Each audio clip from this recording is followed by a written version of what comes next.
मैं doctor Shashikant Singh BA 6 semester के विद्यार्थियों के लिए लौह प्रौद्योगिकी जिसे आयरन टेक्नोलॉजी कहते हैं उस पर प्रकाश डालने जा रहा हूँ। प्राचीन भारतवासियों को लोहे का ज्ञान था और उन्होंने अपने इसी ज्ञान के द्वारा अस्त्र शस्त्रों का और कृषि से संबंधित उपकरणों का निर्माण कर अपने आप को समृद्ध किया। यहाँ एक प्रश्न यह उठता है कि भारत में भारतवासियों को लोहे का ज्ञान सबसे पहले कब हुआ। जब हम इस प्रश्न पर विचार करते हैं तो यह पाते हैं कि भारत में लोहा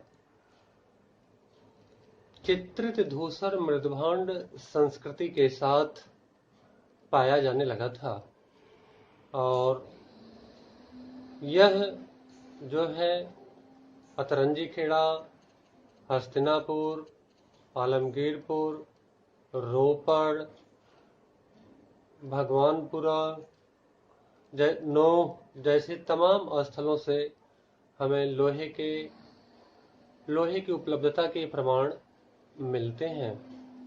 भारत में लोहा उत्तर भारत, पूर्वी भारत, मध्य भारत और दक्षिण भारत से प्राप्त होता रहा है। यद्यपि इसके अलग अलग प्रयोग का समय जरूर रहा है, लेकिन भारत में लोहा 10वीं शताब्दी से लेकर पहली शताब्दी के बीच तक की संस्कृतियों में व्यापक रूप से प्रचलन में रहा है। हमें अतरंजी खेड़ा की खुदाई से पर्याप्त मात्रा में लौह उपकरण प्राप्त हुए हैं। इन लौह उपकरणों में बाणाग्र है, भाला है, कुदाल है, फावड़ा है, चाकू है, लोहे की पिन है, ऐसे तमाम उपकरण प्राप्त होते हैं। और अतरंजी खेड़ा तथा हस्तिनापुर से हमें न केवल ये लोहे के उपकरण प्राप्त हुए हैं, बल्कि यहाँ से धातुमल और भट्ठियां प्राप्त हुई हैं, जिससे यह पता चलता है कि यहाँ के लोग लोहा गलाकर उससे अस्त्र शस्त्र बनाने की तकनीक से परिचित थे। और यह लोहा चित्रित धूसर मृदभांड के साथ प्राप्त होता है, जिसकी तिथि 800-900 ईसा पूर्व बताई जाती है।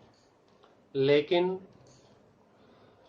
नोह और उसके दोआब क्षेत्र से हमें जो लौह उपकरण प्राप्त होते हैं उसकी तिथि 1400 ईसा पूर्व तक जाती है। इसी कड़ी में हम भगवानपुरा नामक स्थल का उल्लेख करना चाहते हैं। 3 ऐसे स्थल हैं, भगवानपुरा, आलमगीरपुर और रोपड़। यह उत्तर हड़प्पा कालीन स्थल है और यहाँ से हमें लोहे के उपकरण प्राप्त होने लगते हैं। तो जब इसका तिथि निर्धारण किया जाता है तो इसकी तिथि 1700 ईसा पूर्व तक जाती है। इसी प्रकार जब हम भारत के पूर्वी भाग के पुरातात्विक स्थलों पर दृष्टिपात करते हैं, जिसमें पांजुराडार ढेबी, महिसाल, सोनपुर और चिराद नामक स्थल हैं, हमें महिसाल से धातुमल और धातु गलाने की भट्ठियां प्राप्त हुई हैं। यहाँ से बाणाग्र, कीलें और छेनियां प्राप्त हुई हैं और इनकी तिथि 7वीं-8वीं शताब्दी ईसा पूर्व की मानी गई है। इसी प्रकार दक्षिण पूर्वी उत्तर प्रदेश के कुछ ऐसे स्थल हैं जिसमें इलाहाबाद का झूसी है और राजा नल का टीला जो सोनभद्र में पड़ता है तथा मल्हार जो चंदौली में स्थित है। इन स्थलों का से प्राप्त उपकरणों का जब हम काल निर्धारण करते हैं तो इसकी तिथि 1500 ईसा पूर्व तक जाती है। इसी प्रकार मध्य भारत के स्थल हैं नागदा और एरण। नागदा और एरण से हमें जो लौह उपकरण मिलते हैं उनका जब हम विश्लेषण करते हैं तो यह पाते हैं कि यह 7वीं 8वीं शताब्दी ईसा पूर्व में इस क्षेत्र में प्रयोग किए जा रहे थे। विद्वानों का ऐसा विचार था कि पहले यहाँ पर पाषाण संस्कृति आई और उसके बाद सीधे ऐतिहासिक काल शुरू हो गया, लेकिन इन उपकरणों के मिल जाने से पाषाण काल, ताम्र पाषाण काल के बाद लौह संस्कृति आई, फिर उसके बाद ऐतिहासिक काल की शुरुआत होती है। राजस्थान का आहाड़ नामक स्थल है, वहां से भी हमें लोहे के उपकरण और भट्टियां प्राप्त हुई हैं, जिनसे यह पता चलता है कि यह आयरन टेक्नोलॉजी से परिचित थे और अपने अनुसार लौह उपकरणों का निर्माण करते थे। इसकी तिथि जो है वह 1500 से 1700 ईसा पूर्व के बीच निर्धारित की गई है। आंध्र प्रदेश, केरल, कर्नाटक, तमिलनाडु में ऐसे तमाम स्थल हैं जो मेगालिथ संस्कृति से जुड़े हुए हैं, जिसको महासमक संस्कृतियां कहते हैं। यहाँ से हमें लोहे के तमाम सारे उपकरण प्राप्त होते हैं। इनमें ब्रह्मगिरी है, मास्की है, चिंगलपुत्त है, हल्लूर है, ये स्थल हैं। इसमें हल्लूर एक ऐसा स्थल है जो नवपाषाण काल और महासमक संस्कृति के बीच संक्रांति काल की सूचना देता है। यद्यपि महासमक संस्कृतियां दक्षिण भारत में 3री शताब्दी ईसा पूर्व के आसपास तक की मानी गई हैं, लेकिन जब हल्लूर से प्राप्त लौह उपकरण का हम काल निर्धारण करते हैं तो यह पाते हैं कि दक्षिण भारत में लोहा 1000 ईसा पूर्व से लेकर 1ली शताब्दी ईस्वी तक प्रचलन में रहा। यद्यपि सामान्यतया यह माना जाता है कि पूरी दुनिया में लोहा का ज्ञान हित्तियों को था और हित्ती जात जैसे एशिया माइनर आज की स्थिति में तुर्की के नाम से जानते हैं, तुर्की साम्राज्य में ही सर्वप्रथम प्रचलन में आया, जिसका काल 1700 से 1200 ईसा पूर्व माना जाता है। हित्ती साम्राज्य के पतन के पश्चात ही जब हित्ती पूरी दुनिया में फैले तो उन्होंने लोहे का ज्ञान लोगों को कराया, लेकिन अब यह धारणा बदलनी पड़ेगी, यह बदल चुकी है, क्योंकि थाईलैंड का एक स्थल है बानौची, यहां से हमें ढले हुए लोहे का प्रमाण मिलता है, जिसकी तिथि 1600 से 1200 ईसा पूर्व के मध्य निर्धारित की गई है। एक बार फिर हम नोह नामक स्थल की चर्चा करेंगे जो राजस्थान के भरतपुर में है। यहाँ की तिथि जो है 1400 ईसा पूर्व, और हरियाणा के भगवानपुर की तिथि जो उत्तर हड़प्पाई स्थल है, इसकी तिथि 1700 ईसा पूर्व निर्धारित की गई है। ऐसी स्थिति में यह मान लेना कि लोहा का ज्ञान हित्तियों के द्वारा पूरी दुनिया में फैला अप्रासंगिक सा लगता है, और साहित्यिक ग्रंथ भी इस बात का प्रमाण देते हैं।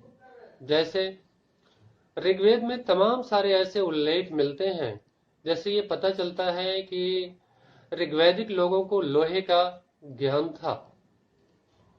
यद्यपि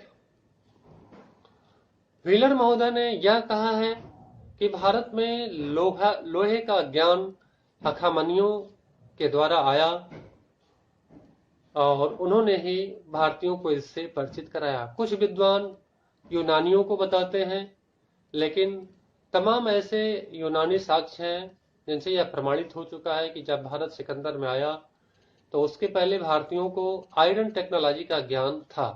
उनके अस्त्र शस्त्र कवच सब लोहे से ही निर्मित थे। अब हम ऋग्वेद में तीर, भाले तथा नोकों एवं कवच का उल्लेख मिलता हुआ पाते हैं। भगवान सोम से लौह दुर्ग और कवच बनाने की चर्चा की गई है, जिससे शत्रुओं से रक्षा हो सके। गालो नामक एक प्रसिद्ध ऋषि की चर्चा है, जिन्होंने पांचाल नरेश देवोदास को लोहे की तलवार भेंट की थी। एक अन्य उल्लेख मिलता है कन्नौज नरेश अष्टक का, जिन्होंने अपने पुत्र का नाम लव ही रखा था। हमें दो जो है लौह भट्टी लौह मिले उपकरण मिले हैं और इनका नाम है मांडी और नरनौल। ये लोहे की कच्ची बड़ी निधियां हैं और इनसे ये पता चलता है कि उत्तर भारत के लोगों को निश्चित रूप से आयरन टेक्नोलॉजी के बारे में ज्ञान था और इन्होंने ही पूरे भारतवासियों को इससे परिचित कराया। हम देखते हैं उत्तर भारत में, पूर्वी भारत में, मध्य भारत में और दक्षिण भारत में, संपूर्ण भारत में लौह तकनीक के बारे में लोगों को पता था और लोग लौह उपकरणों का इस्तेमाल कर रहे थे। अथर्ववेद में तो लौह अयस्क और कृष्ण अयस्क की चर्चा मिलती है। लौह अयस्क को तांबा बताया जाता है और श्याम अयस्क अथवा कृष्ण अयस्क को लोहा कहा गया है।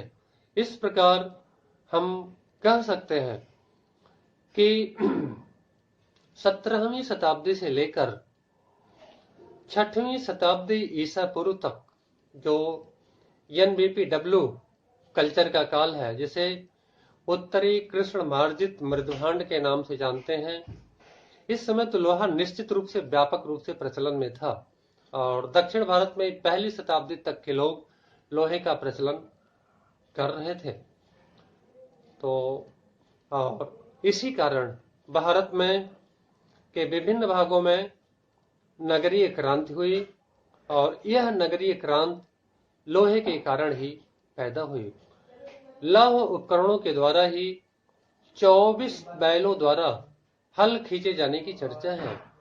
हम यह अपने तर्क के द्वारा जान सकते हैं कि लकड़ी के फाल द्वारा 24 बैलों द्वारा जुताई नहीं की जा सकती। निश्चित रूप से लोहे के द्वारा जो है लोहे के फाल रहे होंगे और उसी के द्वारा जो है ये 24 बैल खींचते रहे होंगे ताकि गहरी जुताई हो सके, प्रभुत मात्रा में उत्पादन हो, सरप्लस प्रोडक्शन।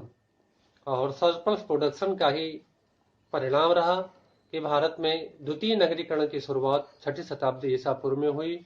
मगध साम्राज्य की उत्पत्ति हुई और तमाम सारे जो है अस्त्र शस्त्र कवच और कृषि उपकरणों का निर्माण हुआ। तो इस तरह से भारतवासियों को लोहे का ज्ञान प्राचीनतम समय से था।